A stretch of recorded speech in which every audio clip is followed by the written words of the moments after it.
अपने वक्त में बॉलीवुड की टॉप हीरोइनों में रही ममता कुलकर्णी ने संन्यास की राह पकड़ ली है। महाकुंभ 2025 में पिंडदान करके वो किन्नर अखाड़े की महामंडलेश्वर बन गई हैं। उन्हें अब यहाँ पर ममता नंदगिरी के नाम से जाना जाएगा। उनसे बात की हमारे सहयोगी पल्लव मिश्रा ने। एक समय में बॉलीवुड पर राज करने वाली अभिनेत्री ममता कुलकर्णी अब महामंडलेश्वर बन चुकी हैं। उनका नाम भी बदल चुका है, अब वो यमाई ममता नंदगिरी हैं। महाकुंभ में उनको किन्नर अखाड़े ने अब महामंडलेश्वर से विभूषित किया। सीधा हमारे साथ हैं, उनसे बातचीत करते हैं। ममता जी, एक वक्त था जब दर्शक आपको फिल्मी पर्दे पर देखते थे और अचानक से एक लंबे अंतराल के बाद ममता कुलकर्णी आई और एक नए रूप और कलेवर में है। अब आप जब आप महामंडलेश्वर बन चुकी हैं, तो आपसे मेरा सवाल ये है कि कौन सी ऐसी चीज़ है जिसने आपको सनातन के लिए बहुत प्रेरित किया कि आप पहले भी पूजा पाठ और संन्यास में रही होंगी, लेकिन अब कौन सी चीज़ें हैं जिसने आपको परिवर्तित किया कि पूर्ण रूप से मुझे जो है अब इस वेशभूषा में रहना है? मैं बिल्कुल महाकुंभ में इस चीज़ के लिए नहीं आई थी कि मुझे महामंडलेश्वर बनना था। लेकिन 3 दिन से 4 जगत गुरु ने मेरी परीक्षा ली।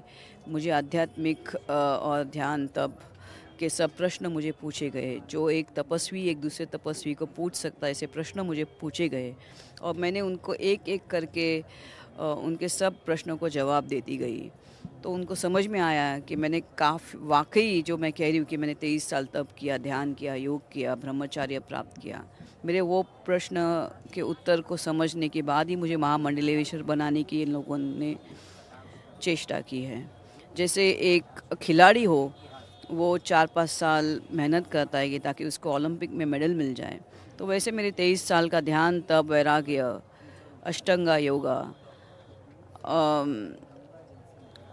वो सब का एक पूर्णाहुति स्वरूप है महामंडलेश्वर बनना। अब ममता जी, जैसे आपने बात की कि आप महामंडलेश्वर नहीं बनना चाहती थी, लेकिन ये लोग जानना चाहते हैं कि अब ममता जी पूरे तरीके से इसमें हैं। एक सवाल ये बार बार उठ रहा है कि जो किन्नर अखाड़ा है उसने आपको महामंडलेश्वर बनाया है। जैसे कल लक्ष्मी जी भी कह रही थी कि जो है इसमें आपको किसी प्रकार का रोक टोक नहीं है। या जी, तो बिल्कुल और है। आपने भी कहा कि आप फिल्मी दुनिया वापस नहीं जा, लेकिन अगर धर्म को लेकर कई फिल्में जैसे बनती आई हैं और बनेंगी भी, तो क्या ममता जी उसमें रोल करेंगी और सनातन के प्रचार प्रसार के लिए उसमें किस तरह से काम करने की कोशिश करेंगी? मैं सच बोलूँ, मुझे बिल्कुल इंटरेस्ट नहीं है। फ़िल्म्स में आना ही बिल्कुल इंटरेस्ट नहीं है, चाहे वो किसी कैरेक्टर को प्ले करने के लिए हो या नहीं हो, नहीं। हाँ, किसी आप मुझे जैसे किसी प्रवचन के लिए हो, किसी धर्म या वैराग्य या भक्ति के लिए मुझे कोई संबोधित करना पड़े, तो मैं ज़रूर आऊँगी। मैं अपने विचार ज़रूर रखूँगी।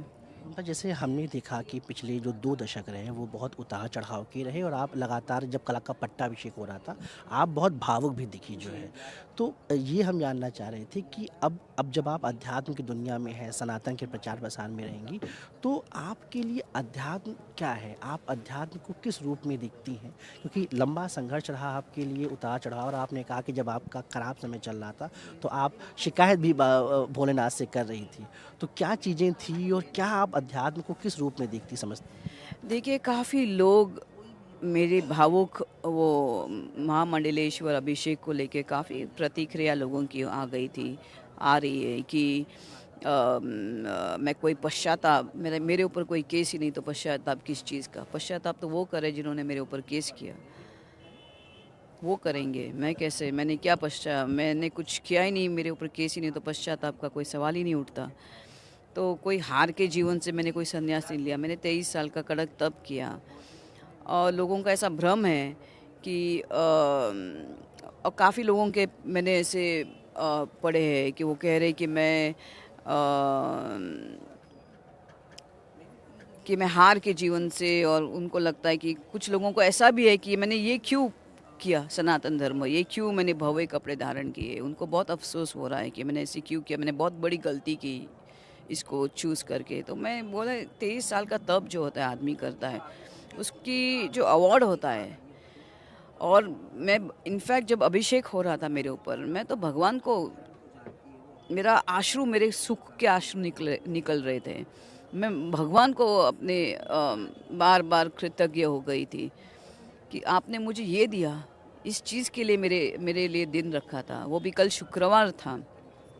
फिर हम लोग बोलते हैं कि पाराशक्ति ईशानाय विद्महे आद्य शक्ति सदाशिवाय धीमहि सज्जोता वाम रुद्राय प्रचोदयात। तो साक्षात अर्धनारेश्वर का स्वरूप ने आके मुझे उनके महामंडलेश्वर में मुझे न्योता दिया। तो मुझे और क्या चाहिए? फिर चार चार जगत गुरु ने मेरी परीक्षा ली, मुझे और क्या चाहिए क्या? ममता जी, जैसे सनातन को इसलिए मैं आनंदित हो गई थी, इसलिए मेरे आश्रु थे वो सुख के आंसू थे और किसी चीज़ के लिए नहीं थे। पश्चाताप किस लिए? कर्म ही नहीं किया तो किस चीज़ का पश्चाताप हो?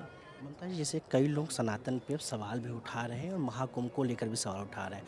आप बार बार जिक्र कर रहे हैं कि आप सनातन के प्रचार प्रसार में पूरी शिद्दत के साथ लगेंगी, तो उन लोगों के लिए आप क्या कहेंगे जो सनातन पे सवाल उठाते हैं, सनातन पे उंगलियां उठाते हैं और महाकुंभ को लेकर भी उनका विरोध कर रहे हैं?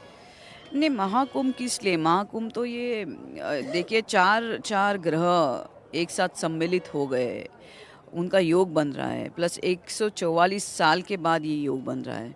तो इतना महा और पुण्य योग है ये। It's is just like a spiritual bathing. लेकिन स्पिरिचुअल बेदिंग सिर्फ अपने शरीर के लिए है।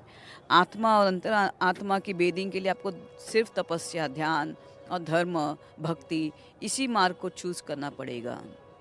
आखिरी सवाल आपसे ये है कि आप फिल्मी दुनिया से अब आप सनातन को प्रचार प्रसार में लगेंगी, आप जो है महामंडलेश्वर बन गई। आप उन लोगों के लिए क्यों आपको लगता है कि लोगों को सनातन की तरफ आकर्षित होना चाहिए? क्यों लोगों को एक समय आना चाहिए कि अध्यात्म की तरफ अधिक समय देना चाहिए? जैसे आपके जीवन में परिवर्तन आया, तो ऐसे कई लोग हैं, तो उनके लिए आप क्या कहेंगे? देखिए भौतिक जीवन कब तक आपको, अगर भौतिक जीवन आपकी भूख है तो वो ही रही है। हर चीज़ इम्पोर्टेंट है, अर्थ धर्म काम मोक्ष, ये चार पिलर है, चार स्तंभ है। तो जिसको जैसी मर्जी वैसे करे, लेकिन आध्यात्मिक जीवन नित्य होता है। आप एक बार इसमें कूद जाओगे, आप कुछ साल ध्यान करो, ईमानदारी से भक्ति करो ईश्वर की, गुरु की। आप देखो ऐसी ऐसी ध्यान की अवस्थाएं आपके सामने आएंगी कि आपको ये भौतिक सुख ही आपको तुच्छ लगने लगेगा और आप कहेंगे कि अरे बाप रे, मैंने इतनी इतनी देर क्यों लगाई। अब आप नए रूप में हैं, तो आपको पहले से अब कितना अलग अनुभव हो रहा है, क्या महसूस करते हैं? ये तो ऐसा पूछने हैं कि जो डॉक्टर इतने साल अपना इसके अंदर लेबोरेटरी में प्रैक्टिस कर रहा है, उसके बाद उसको डॉक्टर की पदवी मिल जाती है, तो उसको कैसा फीलिंग होना चाहिए? वही फीलिंग है। ये थी हमारे साथ ममता कुलकर्णी, जो अभी हमारी ममता नंदी बन चुकी हैं। उनका साफ तौर पे ये कहना है कि सनातन की सनातन के प्रचार प्रसार के लिए वो काम करेंगे और सनातन के लिए उनके मन में जो उनकी तपस्या थी वो अब जो है पूर्ण हुई है और इसीलिए वो महामंडलेश्वर बन चुकी हैं। प्रयागराज से अपने सहयोगी सचिन गुप्ता के साथ पल्लव मिश्रा, NTV इंडिया।